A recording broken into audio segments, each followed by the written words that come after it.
السلام علیکم سامعین، حاضر خدمت ہے آب حیات کی اگلی قسط۔ وہ سب لوگ کہہ رہے ہیں مٹھائی کھلائیں جی۔ چوکیدار نے سالار کو دوسرے لوگوں کی فرمائش پہنچائی۔ چلیں ٹھیک ہے، آج افطار ڈنر کا انتظام کر لیں۔ میں اکاؤنٹنٹ کو بتا دیتا ہوں، سالار نے مسکرا کر اسے کہا۔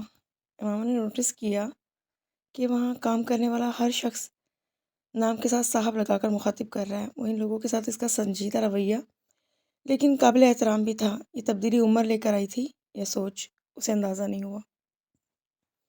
2 گھنٹے وہاں گزارنے کے بعد جب وہ وہاں سے نکلی تو پہلی بار وہ اپنے دل میں اس کے لیے عزت کے کچھ جذبات لیے ہوئے تھی۔ یہ سب کیوں کر رہے ہو تم؟ اس نے راستے میں اس سے پوچھا۔ اپنی بخشش کے لیے، جواب غیر متوقع تھا، مگر جواب دینے والا بھی تو سالار سکندر تھا۔ مجھے اندازہ نہیں تھا کہ تم اتنے رحم دل ہو۔ چند لمحے خاموش رہ کے ماما نے اسے سنگ کہا، نہیں، رحم دل نہیں ہوں، نہ ترس کھا کے کسی کے لیے کچھ کر رہا ہوں، ذمہ داری سمجھ کر رہا ہوں۔ رحم دل ہوتا تو مسئلہ ہی کیا تھا؟ آخری جملہ جیسے اس نے بڑبڑاتے ہوئے کہا۔ کیسے شروع کیا یہ سب کچھ؟ اسے فرقان سے اپنی ملاقات، اپنے پروجیکٹ کے آغاز کے بارے میں بتانے لگا۔ وہ چپ چاپ سنتی رہی۔ اس کے خاموش ہونے پر اس نے جیسے سراہنے والے انداز میں کہا، بہت مشکل کام تھا۔ نہیں، وہ لائف سٹائل بدلنا زیادہ مشکل تھا جو میرا تھا، اس کے مقابلے میں یہ کام سب سے آسان تھا۔ وہ چند لمحے بول نہیں سکی۔ اس کا اشارہ جس طرف تھا وہ سب کچھ یاد کرنا تکلیف دہ تھا۔ ہر کوئی اس طرح کا کام نہیں کر سکتا، وہ مدھم آواز سے بولی۔ ہر کوئی کر سکتا ہے لیکن کرنا نہیں چاہتا۔ سروس آف ہیومینٹی کسی کی چیک لسٹ پر نہیں ہوتی۔ میری چیک لسٹ پر بھی نہیں تھی، میں خوش قسمتی سے آ گئی۔ وہ ہنسا۔ تم بہت بدل گئے ہو، امام نے اسے غور سے دیکھتے ہوئے کہا۔ وہ مسکرا دیا۔ زندگی بدل گئی ہے، میں کیسے نہ بدلتا تو سسرال والوں سے آنے والے عید کے تحائف کے انتظار میں بیٹھا ہوتا۔ اس کے ہونٹوں پر ایک ہلکی سی معنی خیز مسکراہٹ تھی۔ امامہ نے اس کے طنز کا برا نہیں مانا۔ میں مانتی ہوں میں بہت ٹپیکل ہوں، اس نے سنجیدہ ہو کر اعتراف کیا تھا۔ ٹپیکل نہیں ہوں، زندگی کو دیکھا نہیں ابھی تم نے۔ وہ سنجیدہ ہوا۔ کم از کم یہ تو نہ کہو زندگی نے بہت کچھ سکھایا اور دکھایا ہے مجھے۔ امامہ نے کچھ رنجیدگی سے اس کی بات کاٹی۔ مثلاً کیا؟ سالار نے اس سے پوچھا۔ کیا نہیں سکھایا زندگی نے؟ گنوا نہیں سکتی، بہت سارے سبق سکھائے بیٹھی زندگی مجھے۔ سبق سکھائے ہوں گے، گر نہیں۔ امامہ نے چونک کر اس کا چہرہ دیکھا۔ وہ عجیب سے انداز میں مسکرایا تھا۔ وہ سیدھی باتیں کبھی بھی نہیں کرتا تھا، لیکن وہ ایسی ٹیڑھی باتیں کرنے والوں میں سے بھی نہیں تھا۔ اچھا لگ رہا ہوں کیا؟ سڑک پر نظریں جمائے گاڑی ڈرائیو کرتے ہوئے اس نے پوچھا۔ کیا؟ وہ اسے دیکھ کر بری طرح گڑبڑا گئی۔ تم مجھے دیکھ رہی ہو اس لیے پوچھ رہا ہوں۔ امامہ نے حیرانی سے اس کا چہرہ دیکھا، پھر بے اختیار ہنس پڑی۔ اس شخص میں کوئی بات ایسی تھی جو سمجھ میں نہیں آتی تھی۔ کئی سال پہلے بھی نہیں، اب بھی نہیں۔ چند لمحوں کے لیے وہ واقعی اسے بہت اچھا لگا تھا۔ عید کے چاند کا اعلان عشاء سے کچھ دیر پہلے ہوا تھا۔ اس اعلان کے فوراً بعد سکندر نے ان دونوں کو 1-2 گھنٹے کے اندر اپنی شاپنگ مکمل کر کے واپس آنے کو کہا تھا۔ اس کا خیال تھا چند گھنٹوں کے بعد کی نسبت اس وقت شاپنگ کرنا ان دونوں کے لیے زیادہ محفوظ رہے گا۔ انہوں نے شاپنگ نہیں کی تھی، بلکہ ایک ریسٹورنٹ سے ڈنر کیا تھا۔ اس کے بعد مہندی لگوا کر اور چوڑیاں خرید کر وہ واپس گھر آ گئی تھی۔ سالار کم از کم آج رات واقعی محتاط تھا اور سکندر کی ہدایات کو نظر انداز نہیں کر رہا تھا، کیونکہ امامہ کے گھر سے مسلسل گاڑیوں کا آنا جانا لگا ہوا تھا۔ وہ لوگ بھی انہی مارکیٹس میں جاتے تھے جہاں پر سالار کی فیملی جاتی تھی۔ 10:30 بجے کے قریب وہ گھر پر تھے اور اس وقت گھر پر کوئی موجود نہیں تھا۔ سکندر طیبہ کے ساتھ اپنے بھائی کے گھر پر تھے اور باقی سب فیملیز باہر نکلے ہوئے تھے۔ سالار پچھلے 2 گھنٹوں سے مختلف فون کالز ریسیو کر رہا تھا۔ یہ سلسلہ گھر آنے کے بعد تک جاری تھا۔ امامہ بیزار ہونے لگی تھی۔ اس نے خود گھر سے نکلنے سے پہلے ڈاکٹر صفت علی، ان کی بیٹیوں سعید اماں کو کال کی تھی اور اس کے بعد اس کی کالز آنا بند ہو گئی تھیں۔ سالار نے البتہ فرقان اور انیکا سے بات کرتے ہوئے اس کی بات بھی ان سے کروائی تھی۔ چلو کافی بناتے ہیں، پھر فلم دیکھتے ہیں۔ سالار نے بالآخر اس کی بیزاری کو محسوس کر لیا تھا۔ میں ہاتھ دھو لوں؟ امامہ نے ہاتھوں پہ لگی مہندی کو دیکھتے ہوئے کہا۔ نہیں، میں کافی بناؤں گا، تم میرے ساتھ کچن میں آ جاؤ۔ تم بنا لو گے؟ بہت اچھی۔ اس نے اپنا سیل آف کرتے ہوئے ٹیبل پر رکھا۔ مہندی لگے ہوئے دونوں ہاتھ کچن کی ٹیبل پر کوہنیاں ٹکائے وہ اسے کافی بناتے دیکھ رہی تھی۔ کچن میں لگے بلیک کرنٹ اور چاکلیٹ فرنچ کیک کے 2 ٹکڑے لے کر وہ کافی کی ٹرے میں رکھنے لگا تو امامہ نے کہا، کچھ فائدہ ہوا میرے کچن میں آنے کا؟ ہاں، تم نے مجھے کمپنی دی۔ اس نے ٹرے اٹھا کر اس کے ساتھ کچن سے باہر نکلتے ہوئے کہا، تم اکیلے بھی تو بنا سکتے تھے، خواہ مخواہ مجھے ساتھ لائے۔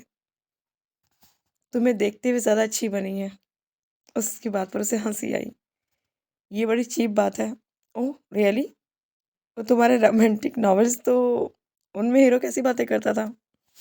اس نے ماما کے چہرے سے غائب ہوتی مسکراہٹ کو دیکھ کر فوراً اپنے جملے کی تصحیح کی۔ تم میری بکس کی بات کیوں کرتے ہو؟ وہ بگڑی۔ Okay sorry. سالہ نے ساتھ چلتے ہوئے ٹرے سے ایک ہاتھ ہٹا کر اس کے گرد بازو کو حمائل کیا۔ کون سی موویز لی ہیں تم نے؟ بیڈ روم میں آ کر امامہ نے صوفہ پہ بیٹھتے ہوئے سے پوچھا۔ سالہ نے مارکیٹ سے آتے ہوئے ایک مووی شاپ سے کچھ CDs لی تھی۔ CD پلیئر پر مووی لگاتے ہوئے سالہ نے ان موویز کے نام دہرائے۔ ریموٹ کنٹرول پکڑے وہ بیڈ سے کمبل اٹھا کر خود بھی صوفے پر آ گیا۔ اس کی اور اپنی ٹانگوں پر کمبل پھیلاتے اس نے کارنر ٹیبل پہ پڑا کافی کا بڑا سا مگ اٹھا کر ماما کی طرف بڑھایا۔ تم پیو، پکڑنے کی ضرورت نہیں ہے۔ اس نے ماما کے مہندی لگے ہوئے ہاتھوں کو مگ پکڑنے کی کوشش سے روکا۔ اسکرین پر فلم کے کریڈٹس چل رہے تھے۔ ماما نے کافی کا گھونٹ لیا۔ کافی اچھی تھی۔ اس نے ستائشی نظروں سے مسکراتے ہوئے سر ہلایا۔ تھینک یو، سالار کہتے ہوئے دوسرے ہاتھ میں اپنا بھی مگ اٹھا لایا۔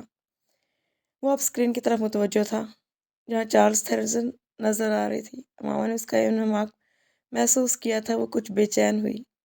وہ اس ایکٹریس کے نام سے واقف نہیں تھی۔ یہ کون ہے؟ ماما نے حتی الامکان اپنے لہجے کو نارمل رکھا۔ تم نہیں جانتی؟ سالار اب کانٹے کے ساتھ کیک کا ٹکڑا اپنے منہ میں ڈال رہا تھا۔ نہیں، چارلس تھیرن ہے میرے نزدیک دنیا کی سب سے خوبصورت عورت۔ کیک امامہ کو کڑوا لگا۔ وہ اس وقت اسکرین کی طرف متوجہ تھا۔ خوبصورت ہے نا؟ کیک کھاتے ہوئے اسکرین پر نظریں ہٹائے بغیر اس نے امامہ سے پوچھا۔ ٹھیک ہے بس، اس نے سرد مہری سے جواب دیا۔ مجھے تو بہت خوبصورت لگتی ہے۔ اسکرین پر نظریں جمائے وہ بڑبڑایا۔ امامہ کی دلچسپی اب فلم سے ختم ہو گئی تھی۔ خوبصورت ہے لیکن بری ایکٹریس ہے۔ چند سین گزرنے کے بعد اس نے کہا، آسکر جیت چکی ہے۔ ابھی تک اس کی نظریں اسکرین سے ہٹی نہیں تھی۔ امامہ کو چارلس اور بہت بری لگی۔ مجھے اس کی ناک اچھی نہیں لگ رہی ہے۔ چند لمحے گزرنے کے بعد امامہ نے کہا، ناک کون دیکھتا ہے؟ وہ اسی انداز میں بڑبڑایا۔ امامہ نے چونک کر اسے دیکھا۔ سالار سنجیدہ تھا۔ پھر؟ مجھے بال پسند ہیں اس کے۔ امامہ دوسری مرتبہ اسکرین کو پھر غور سے دیکھنے لگی۔ سالار کو بے اختیار ہنسی آئی۔ اس نے ہنستے ہوئے امامہ کو ساتھ لگایا۔ تم ذرا بھی ذہین نہیں ہو، کیا ہوا؟ امامہ کو اس کے ہنسنے کی وجہ سمجھ نہیں آئی تھی۔ کچھ نہیں ہوا۔ امامہ کو اس کے ہنسنے کی وجہ سمجھ نہیں آئی تھی، اس لیے اس نے چپ کر کے کیک کا ٹکڑا منہ میں ڈالا۔ امامہ نے ریموٹ کنٹرول اٹھا کر CD پلیئر کو بند کر دیا۔ کیا ہوا؟ وہ چونکا۔ فضول مووی ہے، بس تم باتیں کرو مجھ سے۔ امامہ نے جیسے اعلان کیا، باتیں ہی تو کر رہا ہوں۔ مہندی خراب ہو گئی ہے؟ سالار نے اس کے ہاتھ دیکھتے ہوئے کہا۔ نہیں، سوکھ گئی ہے، میں ہاتھ دھو کر آتی ہوں۔ وہ ریموٹ کنٹرول رکھتے ہوئے چلی گئی۔ چند منٹوں کے بعد واپس آئی تو مووی دوبارہ آن تھی۔ امامہ کو آتے دیکھ کر اس نے مووی آف کر دی۔ وہ اس کے پاس آ کر بیٹھ گئی۔ کافی پیتے ہوئے سالار نے اس کی مہندی لگے ہاتھوں کو باری باری پکڑ کر دیکھے۔ مہندی کا رنگ تو گہرا نہیں تھا لیکن بہت کھلا ہوا تھا۔ تمہارے ہاتھوں پر مہندی بہت اچھی لگتی ہے۔ اس کی ہتھیلی اور کلائی کے نقش و نگار پر انگلی پھیرتے ہوئے اس نے کہا۔ وہ بلا وجہ مسکرا دی۔ چوڑیاں کہاں ہیں؟ سالار کو یاد آیا۔ پہنوں؟ وہ پرجوش ہوئی۔ ہاں۔ اور ڈریسنگ ٹیبل پر کچھ دیر پہلے بازار سے خرید کر رکھی چوڑیاں دونوں کلائیوں میں پہن کر دوبارہ اس کے پاس آ گئی۔ اس کی کلائیاں یکدم سرخ چوڑیوں سے سج گئی تھیں۔ اپنی کلائیاں سالار کے سامنے رکھتے ہوئے اسے چوڑیاں دکھائیں۔ پرفیکٹ، وہ نرمی سے مسکرایا۔ کمرے میں چھائی ہوئی خاموشی کو چوڑیوں کی کھنک نے کافی حد تک ارتعاش پیدا کر کے توڑ دیا تھا۔ اب وہ اس کی چوڑیوں پر انگلیاں پھیر رہا تھا۔ معجزہ لگتا ہے مجھے یہ۔ چند لمحوں کے بعد اس نے گہری سانس لے کر کہا۔ اپنا بازو اس کے گرد حمائل کرتے ہوئے اس نے ماما کو خود سے قریب کیا۔ سویٹر سے نکلے اس کے سفید شرٹ کے کالر کو ٹھیک کرتے ہوئے ماما نے اس کے سینے پر سر رکھا۔ وہ اس شخص سے محبت نہیں کرتی تھی لیکن بار بار اس کی قربت میں ایسے ہی سکون اور تحفظ کا احساس ہوتا تھا۔ وجہ وہ رشتہ تھا جو ان کے درمیان میں تھا۔ وہ زندگی جو وہ گزار کر آئی تھی وہ کچھ اور تھی۔ وہ نہیں جانتی تھی لیکن اپنے گرد اس کا بازو اسے دیوار کی طرح محسوس ہوتا تھا جو اس کے ارد گرد وہ کھڑی کر دیتا تھا۔ ایک بات مانو گی؟ سالار نے اس کے بالوں میں انگلیاں پھیرتے ہوئے ملامت سے کہا۔ کیا؟ اس نے سینے پر سر رکھ کر سر کو تھوڑا سا اونچا کر کے پوچھا۔ وعدہ کرو پہلے۔ اوکے۔ امامہ نے بے اختیار وعدہ کر لیا۔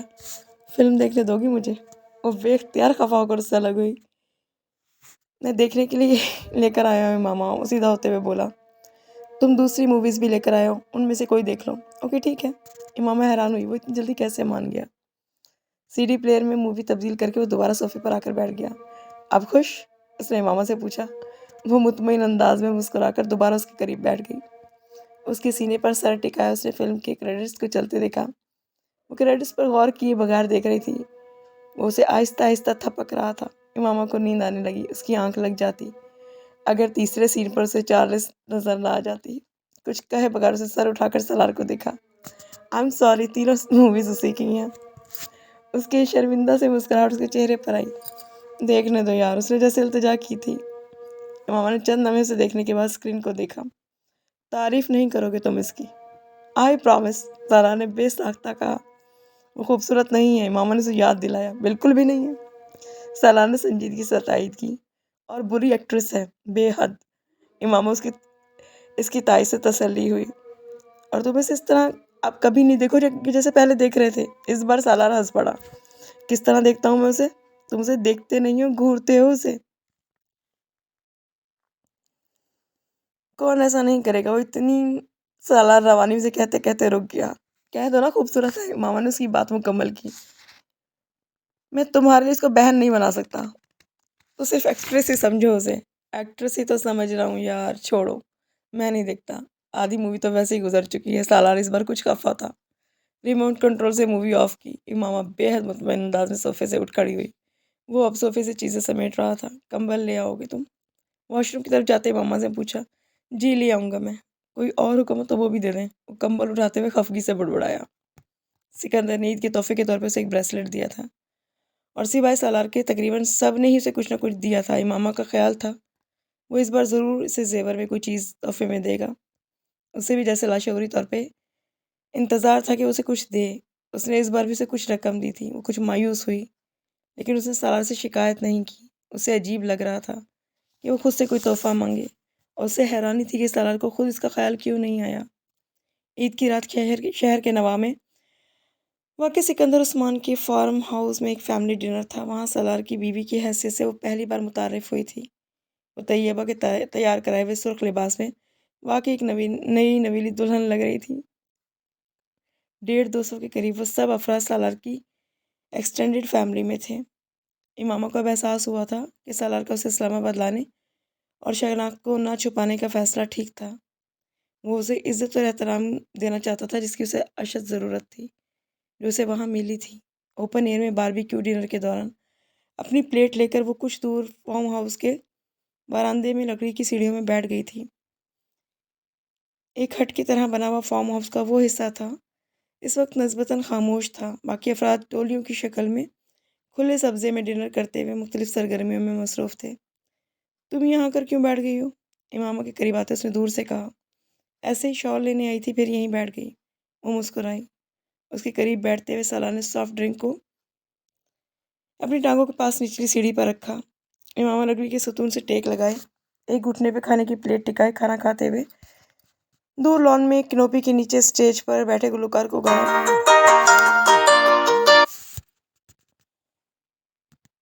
گانا گاتے سن رہی تھی، جو نئی غزل کو شروع کرنے سے پہلے سازندوں کو کچھ ہدایات دے رہا تھا۔ سالار نے اس کا کانٹا اٹھا کے اس کی پلیٹ سے کباب کا ایک ٹکڑا اپنے منہ میں ڈالا۔ وہ اب گلوکارہ کی طرف متوجہ تھا جو نئی غزل شروع کر چکی تھی۔ سالار سافٹ ڈرنک پیتے ہوئے ہنس پڑا۔ امامہ نے اس کا چہرہ دیکھا، وہ جیسے کہیں اور پہنچا ہوا تھا۔ وہ جیکٹ کی جیب میں سے کچھ نکالنے کی کوشش کر رہا تھا۔ بہت دنوں سے دینا چاہتا تھا میں، لیکن وہ بات کرتے کرتے رک گیا۔ اس کے ہاتھ میں ایک ڈبیا تھی۔ امامہ کے چہرے پر بے اختیار مسکراہٹ آئی تو بالآخر اسے اس کا خیال آ ہی گیا۔ اس نے ڈبیا لیتے ہوئے سوچا اور اسے کھولا۔ وہ ساکت رہ گئی۔ اندر ایئر رنگز تھے، اس ایئر رنگ سے تقریباً ملتے جلتے جو اکثر اپنے کانوں میں پہنتی تھی۔ اس نے نظریں اٹھا کر سالار کو دیکھا۔ میں جانتا ہوں یہ اتنے ویلیویبل تو نہیں ہوں گے جتنے تمہارے فادر کے ہیں، لیکن مجھے اچھا لگے گا کہ تم کبھی کبھار انہیں بھی پہنو۔ ان ایئر رنگس کو دیکھتے ہوئے اس کی آنکھوں میں آنسو آ گئے۔ تم نہیں پہننا چاہتی تو بھی ٹھیک ہے، میں ریپلیس کرنے کے لیے نہیں کہہ رہا ہوں، سالار نے اس کی آنکھوں میں نمودار ہوتی نرمی دیکھ کر بے ساختہ کہا۔ وہ نہیں جانتا تھا کہ وہ بہت ساری چیزیں پہلے ہی اپنی جگہ سے بدل چکی ہے۔ اس کی خواہش اور ارادہ نہ ہونے کے باوجود، کچھ کہنے کے باوجود امامہ نے دائیں کان میں لٹکتا جھمکا اتارا۔ میں پہنا سکتا ہوں؟ سالار نے ایئر رنگ اٹھاتے ہوئے پوچھا۔ امامہ نے سر ہلا دیا۔ سالار نے باری باری اس کے دونوں کانوں میں سے ایئر رنگز نکال کے دوسرے پہنا دیے۔ وہ نم آنکھوں کے ساتھ مسکرائی۔ وہ بہت دیر تک مبہوت اسے دیکھتا رہا۔ اچھی لگ رہی ہو، اس کے کانوں میں لٹکتے ہلکورے کھاتے موتی کو چھوتے ہوئے مدھم الفاظ میں بولا۔ مجھ سے زیادہ تم سے کوئی محبت کر نہیں سکتا، کوئی مجھ سے زیادہ تمہاری پرواہ کر نہیں سکتا، مجھ سے زیادہ خیال نہیں رکھ سکتا تمہارا۔ میرے پاس تمہارے علاوہ کوئی قیمتی چیز نہیں ہے۔ اس کی آنکھوں میں آنکھیں ڈالے وہ اس سے کہہ رہا تھا، وعدہ کر رہا تھا، یا یاد دہانی کرا رہا تھا، کچھ جتا رہا تھا، سمجھ نہیں آئی۔ آئی ایم بلسڈ، سیدھا ہوتے اس نے ماما سے کہا۔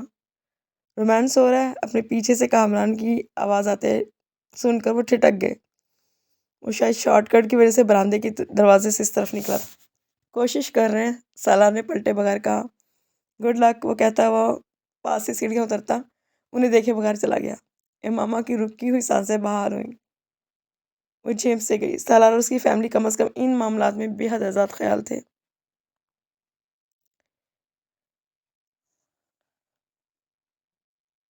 کسی کو سامنے پا کر کسی کے سرخ ہونٹوں پر انوکھا سا تبسم تھا۔ محبت ہو گئی ہوگی۔ امامہ کو لگا زیر لب گلوکار کے ساتھ وہ بھی گنگنا رہا ہے۔ جہاں ویران راہیں تھیں، جہاں حیران آنکھیں تھیں، وہاں پھولوں کا موسم ہے، محبت ہو گئی ہوگی۔ لکڑی کی ان سیڑھیوں میں ایک دوسرے کے پاس بیٹھے وہ خاموشی کو توڑتے آس پاس کے پہاڑوں میں گونجتی پھیلتی گلوکار کی سریلی آواز کو سن رہے تھے۔ زندگی کے وہ لمحے یادیں بن رہے تھے، دوبارہ نہ آنے کے لیے گزر رہے تھے۔ ان کے اپارٹمنٹ کی دیوار پہ لگنے والی ان دونوں کی پہلی اکٹھی تصویر اس فارم ہاؤس کی سیڑھیوں کی تھی۔ سرخ لباس میں، گولڈن کڑھائی والی سیاہ پشمینہ شال اپنے بازوؤں کے گرد اوڑھے، کھلے سیاہ بالوں کو کانوں کی لوہوں کے پیچھے کیے، خوشی اس کی مسکراہٹ اور آنکھوں میں سے چھلک رہی تھی۔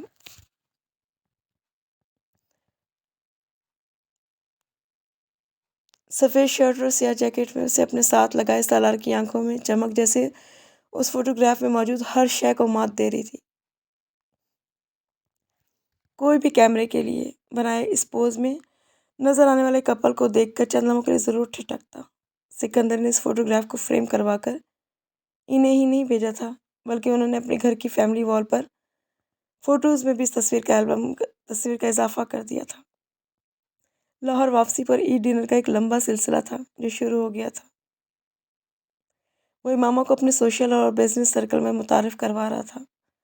وہ اس سرکل میں اچانک بہت حواس باختہ ہونے لگی تھی۔ وہ کارپوریٹ سیکٹر تھا، بینکرز، بزنس ٹائکونز کی فیملیز پر مشتمل، پاکستان کی امیر ترین اور شاید گمراہ ترین کلاس، ہائی کلاس پروفیشنلز جو ایک دو اور دو کو نہیں، ایک کو دو اور دو کو چار نہیں، بلکہ ایک کو 100 اور 100 کو لاکھ کرنے کے گر سے آگاہ تھے۔ وہ بینکنگ سیکٹر کی کریم تھی، جن کی بیویاں، فیانسیز، گرل فرینڈز اور سیکرٹریز میں تمیز کرنا مشکل تھا۔ صرف دوسروں کے لیے نہیں، خود ان کے لیے بھی۔ اپنے ساتھ لے کر آنے والی خوبصورت عورت سے ان کا کیا رشتہ ہوتا ہے؟ ان فنکشن میں ان عورتوں کا صرف ایک ہی کام ہوتا تھا، وہ اپنی خوبصورتی، بے تکلفی اور گرم جوشی سے، اپنے نیم اریاں لباس سے، اپنی میٹھی زبان سے، اپنے بلند بانگ کہکوں سے، اپنی اداؤں سے، اپنے شوہر اور منگیتر، بوائے فرینڈز یا باس کے بزنس کانٹیکٹس میں اضافہ کرتی تھیں۔ وہ اپنے شوہر کی کامیابی کی تیزی سے سیڑھیاں طے کروانے والی عورتیں تھیں۔ عید کے چوتھے دن وہ اسے پہلی مرتبہ اپنے بینک کی طرف سے دیے گئے عید کے ڈنر میں لے کر گیا تھا، اور ایک بڑے ہوٹل میں ہونے والے اس ڈنر میں جاتے ہی اماموں کو پسینہ آنے لگا تھا۔ گیدرنگ کا ایک بڑا حصہ غیر ملکی مردوں اور عورتوں پر مشتمل تھا، اور وہ اگر ایوننگ گاؤنز اور اسکرٹس میں ملبوس تھیں تو وہ حیرت کا شکار نہیں ہوئی تھی، لیکن اسے نروس کرنے والی چیزیں ان دوسری خواتین اور بیگمات کا حلیہ تھا جو پاکستانی تھیں۔ وہ فیملی ڈنر تھا، کم از کم سالار اسے یہی بتا کر وہاں لایا تھا، لیکن وہاں آنے والی فیملیز کون تھی یہ اسے نہیں بتایا گیا تھا۔ گہرے گلے والی بغیر آستینوں کے مختصر بلاؤز، بیک لیس گاؤنز، سٹرنگز پہلے کبھی نہیں دیکھی تھی اس نے۔ چند لمحوں میں اسے لگا جیسے وہ مس ورلڈ کے مقابلہ حسن میں آ گئی ہو۔ وہاں موجود عورتیں 20 سے 60 سال کی عمر کے درمیان تھیں، اور یہ طے کرنا سب سے مشکل کام تھا کہ کون عمر کی کس سیڑھی پر کھڑی ہے۔ سگریٹ پیتے ہوئے، ہاتھوں میں ڈرنکس لیے، وہ گرم جوشی اور بے تکلفی سے مختلف مردوں سے گلے ملتے، گفٹس وصول کرتے، گفتگو میں مصروف۔ شیفون کی لباس کے اوپر دوپٹہ اوڑھے امامہ کو اپنا آپ بہت عجیب سا لگ رہا تھا۔ وہاں کھڑے اس نے خود کو جانچنا شروع کر دیا۔ وہ وہاں کھڑے اسے پہلی بار سالار اور اپنے حلیے کے فرق کو بھی نوٹس کیا تھا۔ وہ ایک برانڈڈ سیاہ ڈنر سوٹ میں، سیاہ دھاری دار ٹائی کے ساتھ، بالکل اس ماحول کا حصہ لگ رہا تھا، گرومڈ، پالشڈ۔ وہاں کھڑے اس پر یہ ہولناک انکشاف ہوا تھا کہ اس کا حلیہ سالار کی لک سے ذرا بھی میچ نہیں کرتا تھا۔ وہ اوڈ کپل تھے۔ اسے احساس کمتری کا دوسرا دورہ پڑا، بڑی ہی غلط جگہ پر اور بڑے ہی غلط وقت پر۔